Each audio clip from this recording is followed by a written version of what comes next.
Get into another marginalized, vulnerable group that the police routinely enact violence against. And this is the disabled community. We featured a number of stories here on this platform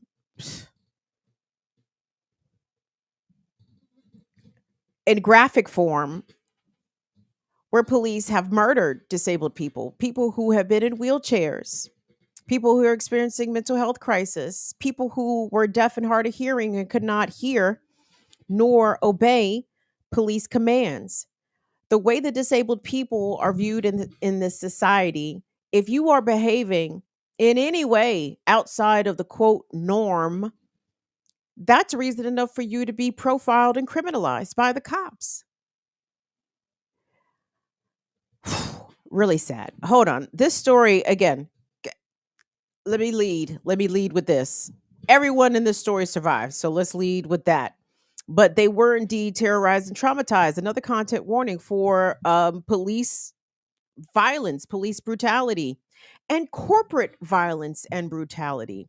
There's some aspects about the story I'm not clear on, but I want us to take a look at the package and then we'll come back to some of my questions. So this occurred in Albuquerque, New Mexico, okay? A police officer has been charged now with the conduct and escalation that he used against a person, a patron of Target who was shopping, who was at the cash register attempting to make a purchase when he was approached by police. And then we'll pick up the story from there. Well, let's take a look. An Albuquerque police officer charged with using excessive force in an incident involving a disabled man. It happened at the Target on Coors in August of last year when a man buying a bike was dragged from the store by officers. Officer Kenneth Skeens has since been fired from APD. News 13's Natalie Wattis joins us with the video. Former APD officer Kenneth Skeens is now facing 4 charges, including false imprisonment and battery, after lapel video shows police pull the victim by his arms out of the store.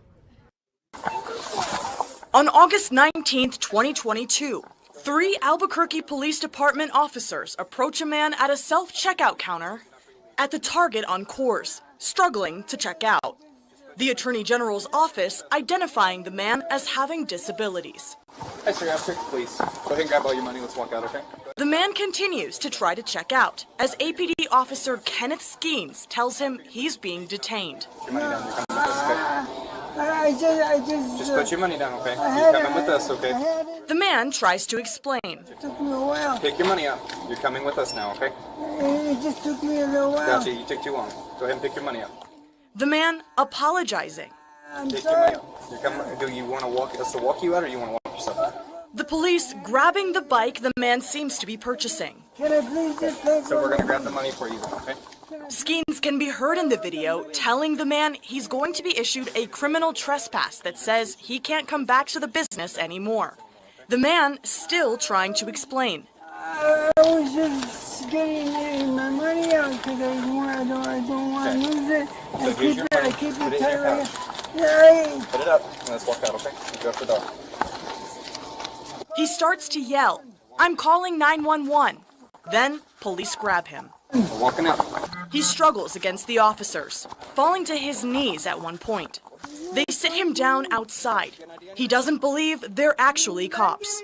You're not police. Yes, we are. No, you're not. You're security. Skeens asks him his name again, and when he doesn't give it, Say it. Just go ahead and put him in handcuffs because he's refused to identify himself. the man still trying to talk to 911 as he's put into handcuffs. They won't let me talk to you. The man still confused as he kneels in cuffs. See our badges? No, Remember when I told you I was with the police department? You have to I identify don't yourself. see your badges. That's his car. They're on our That's my uniforms, car. okay? That's your own fault. So now you're going to be charged, okay, with concealing identity, resisting officers, okay?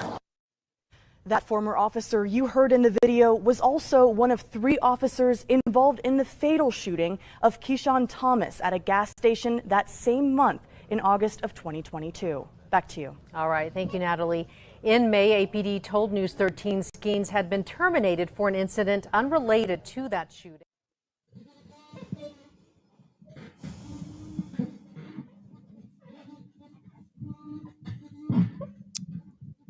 Even though the man did not seem to be physically injured and thankfully he survived that encounter with police, that was a really difficult watch and listen, wasn't it, guys? Because it was clear. It was really clear. This was an individual with some intellectual challenges, some intellectual disability there, who, to that man's credit, was articulating himself very well. I could understand everything he was saying.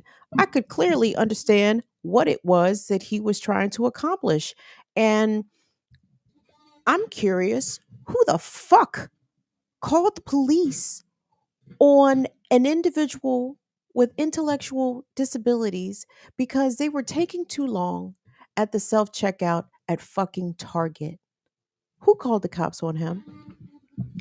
That package doesn't say. I found another piece from, I think it's KQUE, the NPR affiliate there in Albuquerque. It doesn't give any indication as to what even prompted a police response to this man in the first place. But the officer you heard, Albuquerque cop, excuse me, former Albuquerque cop Kenneth Skeens, charged with 4 counts of excessive force, including holding an individual against their will, illegal detainment, illegally detaining a person with disabilities, among other offenses.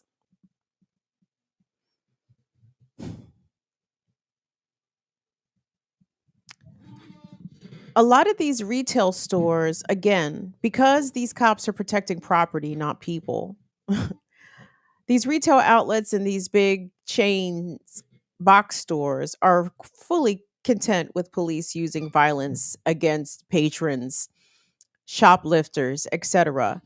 But that's not the case here. Like, I seriously need to know who called the cops and why.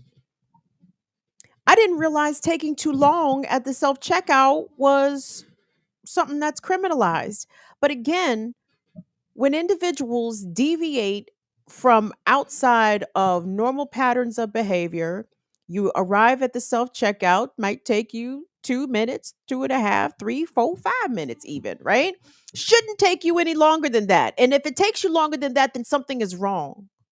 But instead of a Target employee, a store manager, even a passerby to acknowledge and to recognize, again, people will be so fucking deep in their own worlds. And again, if you out there with kids, I don't expect I don't expect a single parent dealing with a bunch of kids, to stop and try to help a man who's having problems at the self checkout. But a lot of single shoppers walk in and out of Target. But again, it is a failure of the community. Why the fuck were the cops there? I am just aghast. Emily, thank you so much for your channel membership. We appreciate that, Emily. Emily from Canada. Thank you, Emily. But and this is something that we need to confront in our society. That's ableism, everybody. You know what I'm saying? When you understand that the society is not necessarily set up for all people to be able to function at a productive level, at an autonomous level within it, it is society's duty to make sure that shit is accessible and able to be used by, if not all people, most people. Okay. Like, if you have, what's the word I'm looking for?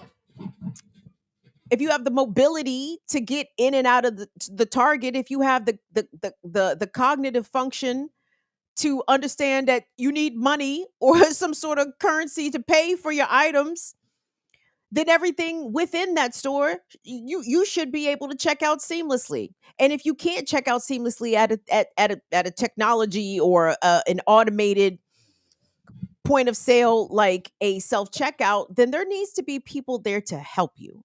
And there's nothing wrong with that. Cuz that's customer service. That is servicing your customers by helping to facilitate their purchase. But a lot of times,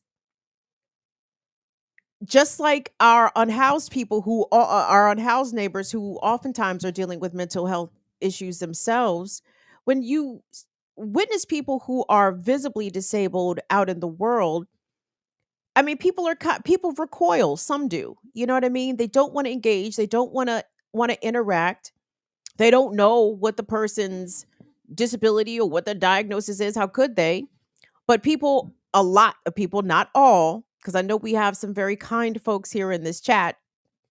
Let me count myself. Let me count myself as among the kind people, because y'all, I have routinely engaged in conversation, maybe not initiated the conversation, but if somebody on the street chats me up and they're unhoused or drunk or whatever, if I don't feel physically threatened, I will chat them up. What do you need? What can I do to help you? Oh, I need some money. Well, I don't have any cash. Are you hungry? Can I go get you a slice of pizza? Like, what can I do for you? And I know we have people like that, and who are way better than me about the shit in here as well. So I know we can't relate to seeing somebody like that target customer struggling in such a way and just walking by, right? We would say something, at least say something. Sir, do you need some help? And if he said no, what can you do? So, okay, well, if he said no, well, sir, do you want me to go get somebody to come and help you out? Because, okay. Yeah, I mean, something as opposed to nothing. So many people out here are content to do nothing, but a simple something may have avoided that entire confrontation in the first place. And the fact that this cop was being charged is a fucking miracle. Because you see, you see what's happening in LA. They say there's a criminal investigations against that sheriff's deputy who punched that woman in the face, but it's been a year. He ain't been charged yet. And this incident in Albuquerque happened a year ago. So I guess the wheels of justice turn very slowly, if they turn at all, when it comes to trying to hold law enforcement accountable through the system that they are supposed to be adhering to themselves. But we know that the laws are for us, they're not for the cops, silly Billy. So, um, but when we're talking about, and trust me, I'm getting, my third eye is fluttering. My third radical eye is fluttering over this past week of Remix Morning shows, where we have been blessed to have Netfa Freeman join us on the morning show from PACA a couple of times. And Netfa's like, abolish the state, abolish the police. You know what I'm saying? Ain't no reforms. You can't reform this system. And there are no reformations, none that are at all possible. But when we're talking about calls for racial justice and community control of the police, all things very important, ableism needs to be right in there, because disabled people are targets and victims of this system. I know I talked to you guys about the work of disability rights advocate Amani Barberin. Please go follow her if you're not already. Amani routinely talks about uh, what she calls a coming genocide for disabled people. She felt as though COVID and the fall down COVID response was really just the tip of the iceberg. And a case can be made. You know what I'm saying? Like, it seems as though the undesirables being targeted, the disables, the transes, the gayses, the blackses, you know what I'm saying? The Bama's trying to come across the border, the brown and the black ones. Like,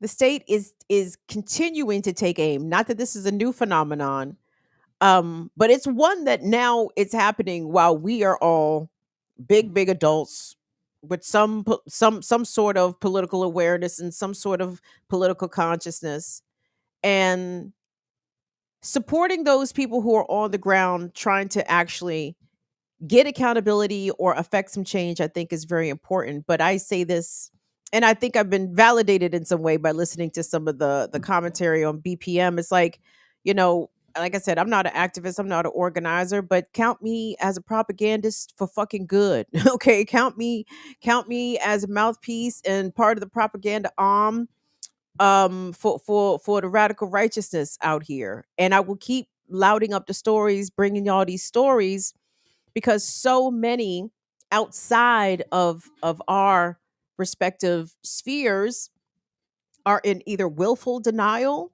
blissful ignorance, still calling for more police in the community, still calling for more training in the community. You can't. If this Albuquerque cop, Kenneth Skeens, if he was unable to discern that this man who was legally trying to make a purchase, not committing any crimes or doing anything wrong, he totally recognized that this man had developmental disabilities and he didn't give a single fuck. He showed no empathy, no compassion.